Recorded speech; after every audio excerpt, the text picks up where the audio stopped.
Je réfléchissais sur l'enseignement de ce matin et j'ai pensé à cette réponse que Jésus-Christ donnait à cette question rhétorique que Jésus parlait à la Samaritaine dans Jean chapitre 4, le verset 21. Vous savez, Jésus dit à la Samaritaine ceci. Il dit, ni à Jérusalem, ni sur cette montagne. Il faut d'abord mettre les choses sur le contexte. Vous savez, dans ce passage, Jésus s'adresse à une femme samaritaine qui pose une question profonde religieuse. Il dit, où faut-il adorer Dieu? À quel endroit devrions-nous adorer Dieu? Parce qu'il y avait un conflit entre les Samaritains et les Juifs, où les Juifs disaient que l'adoration ne devait revenir que de Jérusalem. Et les Samaritains disaient que cela devait se passer sur la montagne de Garazim, parce que la montagne de Garazim était un legs de Jacob.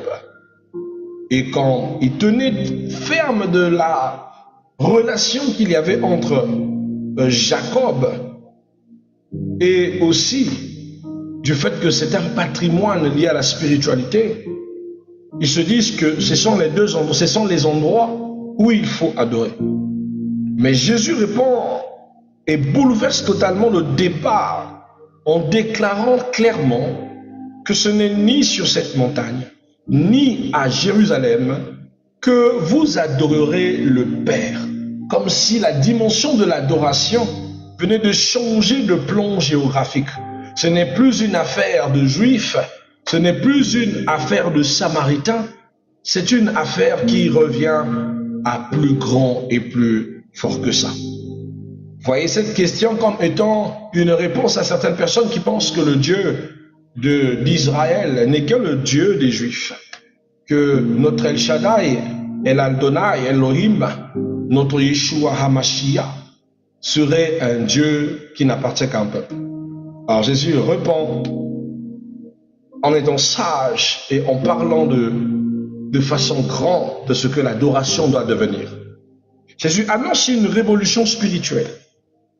Dieu n'est pas limité à un lieu. Il ne dépend ni d'un temple, ni d'un territoire. L'adoration n'est plus une affaire de position physique. Cela signifie que tu peux être à Brazzaville, dans ta chambre, dans la rue, je ne sais pas, Kimpanzou. Dieu est accessible. Comme tu peux être en Guyane, comme tu peux être en Martinique, comme tu peux être aux États-Unis ou au South Africa, l'Éternel est là. Alléluia. C'est-à-dire que c'est comme si hier vous aviez un GPS qui ne pouvait localiser que votre quartier, que votre ville, mais que par le biais de la foi, vous avez un Dieu qui peut être adoré pas seulement en France, pas seulement à Lille, mais partout, partout. Il y a de ceux qui ont emmené Jésus de l'Afrique en Europe.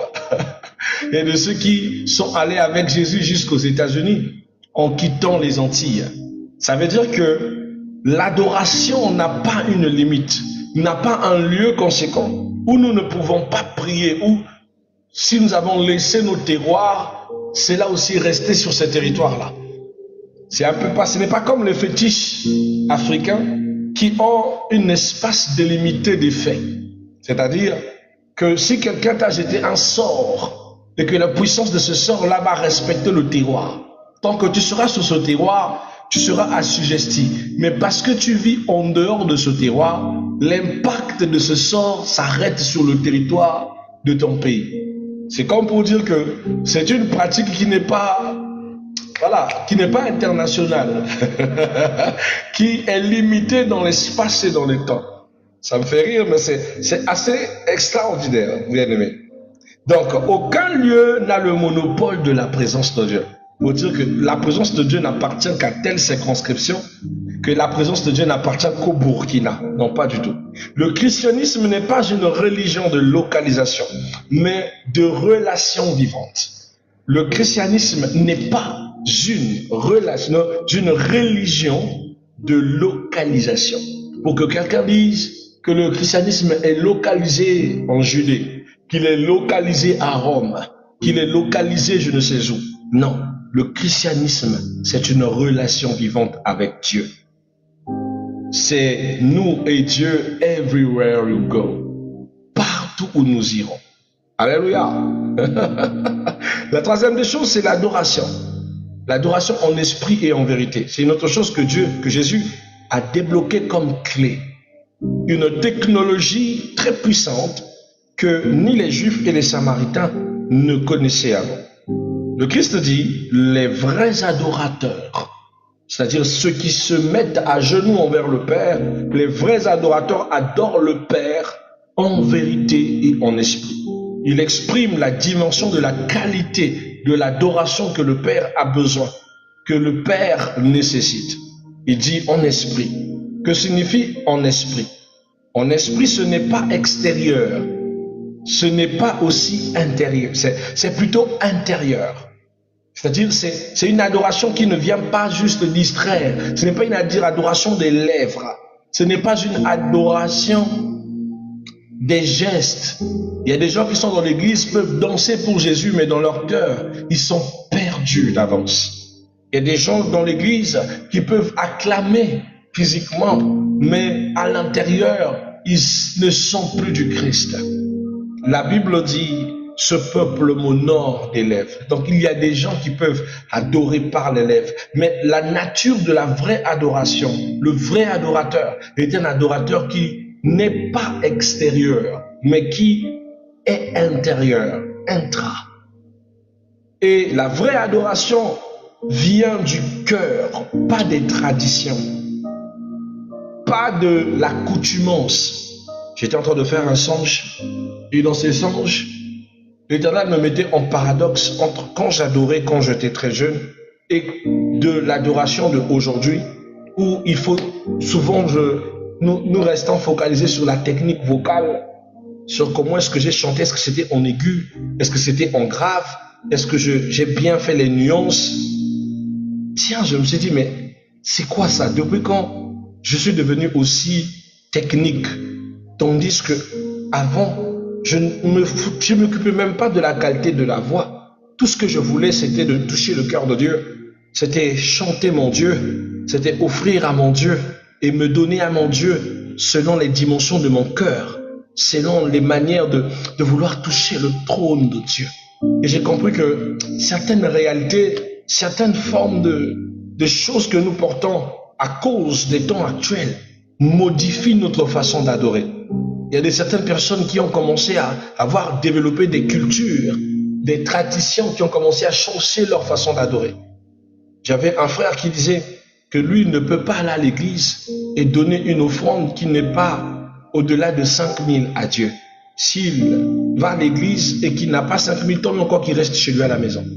Dieu lui a mis à l'épreuve au point où il a maintenant des difficultés de pouvoir aller à l'église, à avoir 5000 pour aller donner l'offrande à l'église.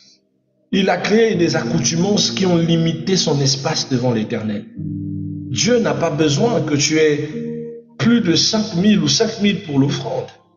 Tant que tu as un cœur sincère, tant que l'offrande vient de ton être, de ton cœur, peu même si tu le trouves significatif, devant Dieu, ça a plus de valeur. Il nous montre l'exemple avec cette femme qui avait peu de pièces. Elle n'avait pas donné autant de fortune, mais c'était la qualité de ce qu'elle possédait qu'elle avait donné à Dieu. Une manière de vous dire, mes bien-aimés, que donner, si ce n'est pas au rapport avec la vérité, c'est-à-dire ce n'est pas en rapport plutôt avec notre intérieur, notre cœur, alors elle n'est pas authentique. Chanter, si ce n'est plus pour la gloire de Dieu, mais pour prouver aux gens que tu as la belle voix, elle n'est plus authentique. Adorer Dieu, si c'est maintenant une affaire de tradition, que non, maintenant, il faut faire ceci. S'il n'y a pas le piano, je ne peux pas chanter. S'il n'y a pas un accompagnement, je ne peux plus faire ceci. Bien aimé, c'est comme ça que vous avez perdu des grâces, que vous n'arrivez plus à impacter votre milieu, parce que votre adoration n'est plus pour Dieu, elle est devenue pour les hommes, pour la plaisance de leurs oreilles, pour la douceur de leur être. Tandis que le Christ recherche une adoration en esprit, une adoration qui est d'abord intérieure, qui vient du cœur, pas des traditions, pas d'un style. Il y a même d'autres qui ont honte d'adorer dans leur patois, d'adorer dans leur langue. Oh non, ça va faire trop typique. Non, ça va faire pas trop modèle. C'est une connexion puissante. L'adoration en esprit. Quand on parle d'adorer en esprit, ce n'est plus la dimension des hommes. L'adoration laisse la chair pour s'adresser à l'esprit, mais pas à n'importe quel esprit. Au Seigneur de tous les esprits, au Maître de tous les esprits qui existent.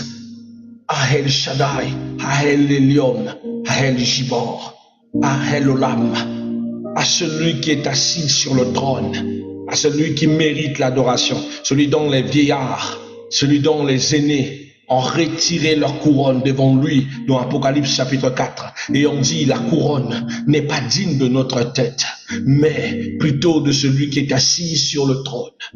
Quand l'adoration redevient authentique et que vous l'adorez en esprit, vous le ressentez. Vous sentez même que l'esprit émane de vous. Que là, vous n'êtes pas en train de vous adresser à un homme, vous adressez à Dieu et qu'il le mérite. La deuxième des dispensations, bien aimé, c'est en vérité. Que signifie adorer en vérité? La Bible est claire. Celui qui adore en vérité est dans la dimension même de la parole de Dieu. Car la parole de Dieu est vérité. Et la vérité, c'est Jésus. Et Jésus, c'est sa parole. Tu ne peux pas adorer en vérité sans adorer en Christ lui-même. Pour adorer en vérité, il faut adorer selon la parole. Et selon la parole, adorer consiste à quoi? Adorer consiste à donner et se donner. Si tu n'entres pas dans la dimension où tu te consacres à Dieu et tu donnes, je change de langage. Si tu n'entres pas dans la dimension où tu es le sacrifice et l'offrande, alors tu n'es pas vrai. Beaucoup adorent, chantent, mais ils ne se donnent pas. Quand je parle de se donner, je ne parle pas d'impliquer sa voix, non. Celui de se disposer à Dieu, de dire Seigneur, fais de moi ce que tu veux, je suis là, je m'abandonne.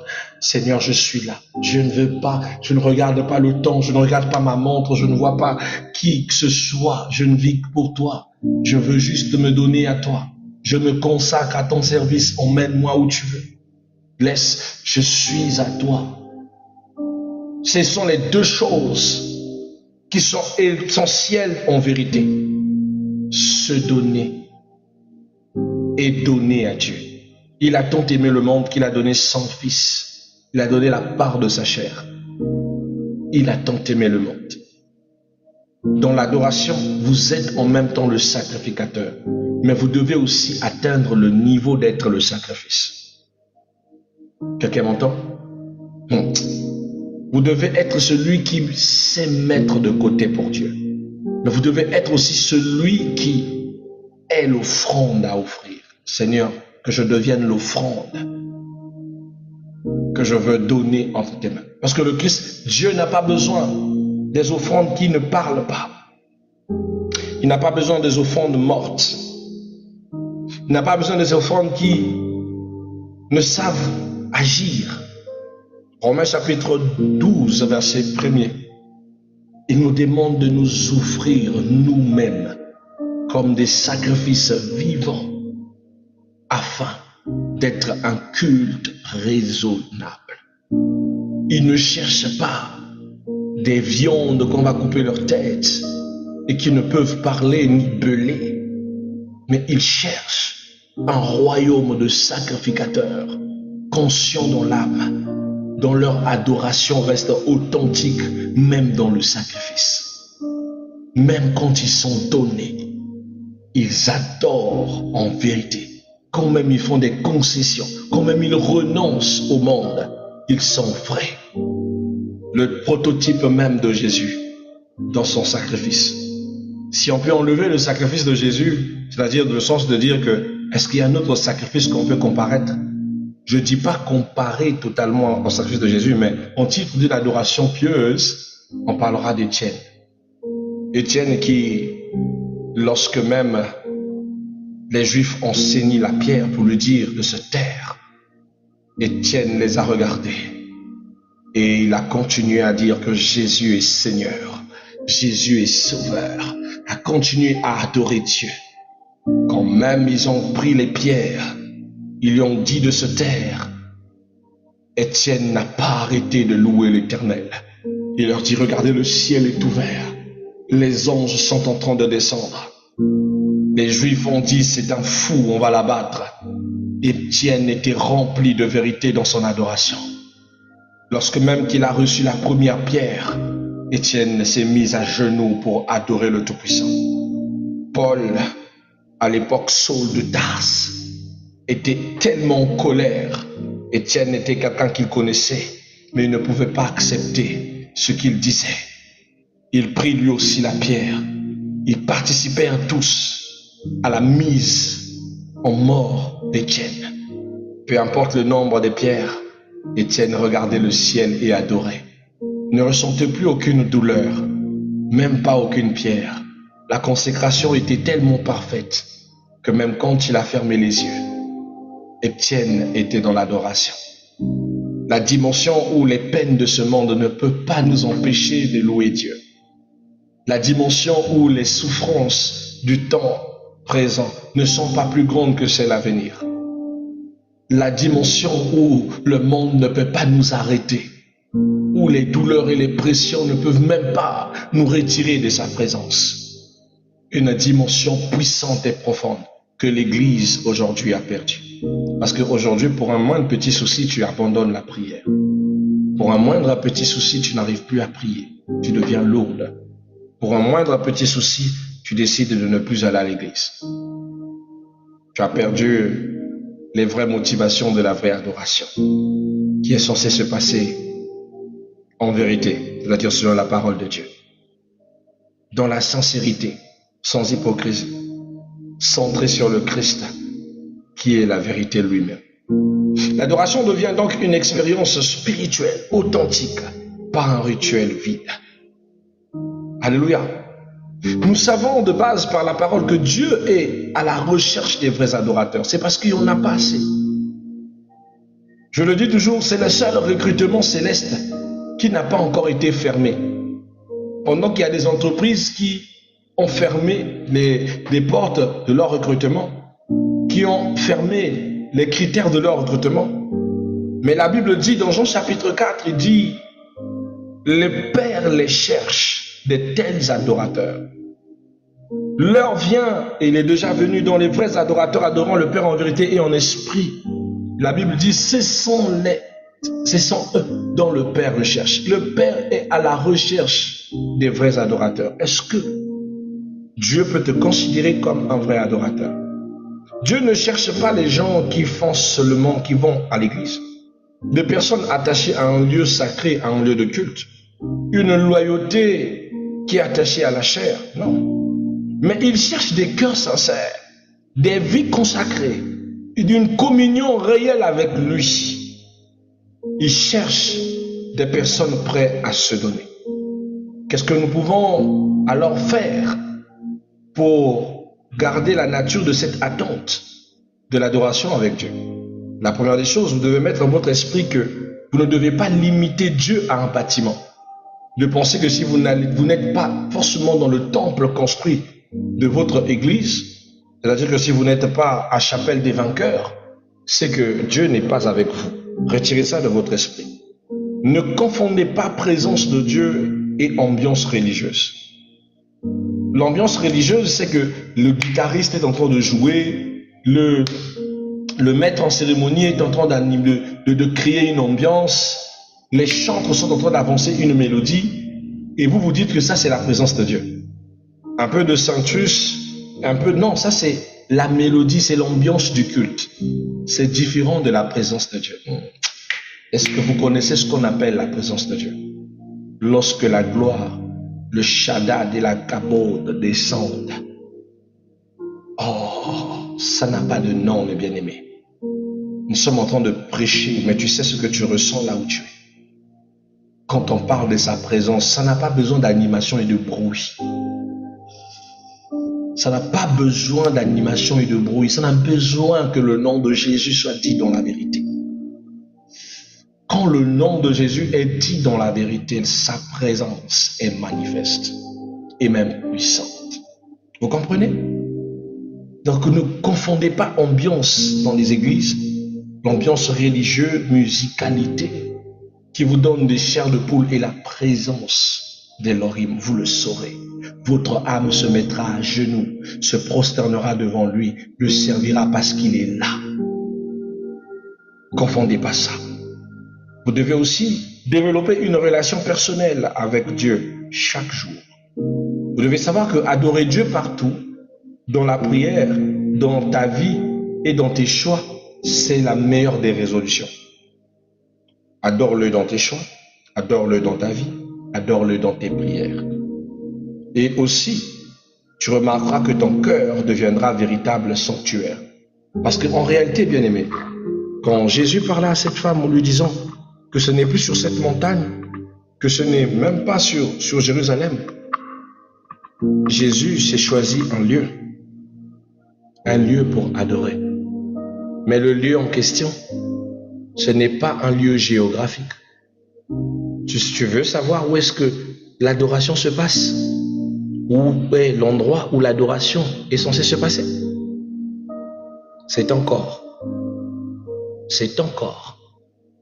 La Bible dit dans le livre d'Un Corinthiens chapitre 6, le verset 18, votre corps est le temple du Saint-Esprit.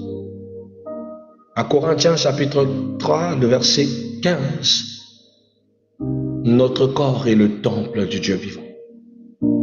Voilà pourquoi, bien-aimés, ce n'est plus une affaire de lieu, c'est une affaire de vous. Vous êtes l'endroit où l'adoration doit se passer.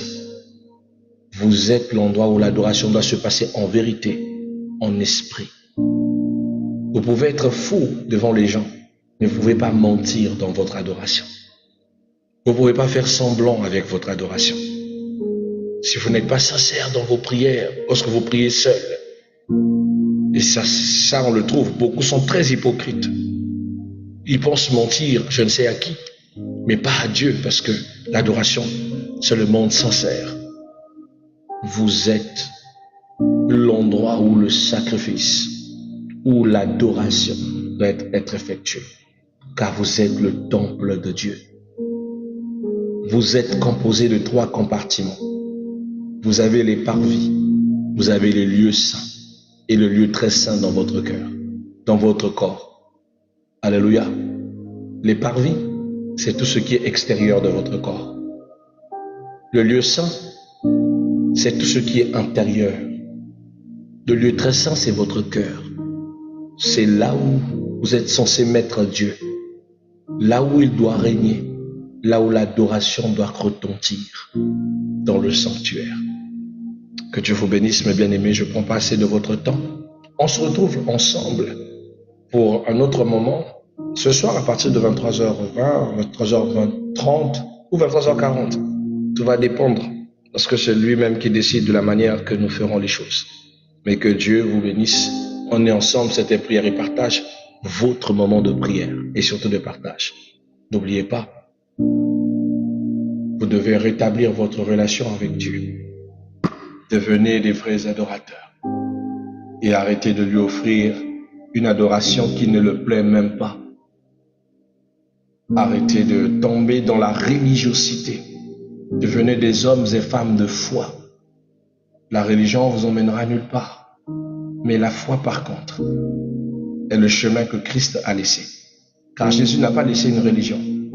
Jésus nous a laissé la foi. Le salut est dans celui qui croit, pas dans celui qui appartient à un système religieux.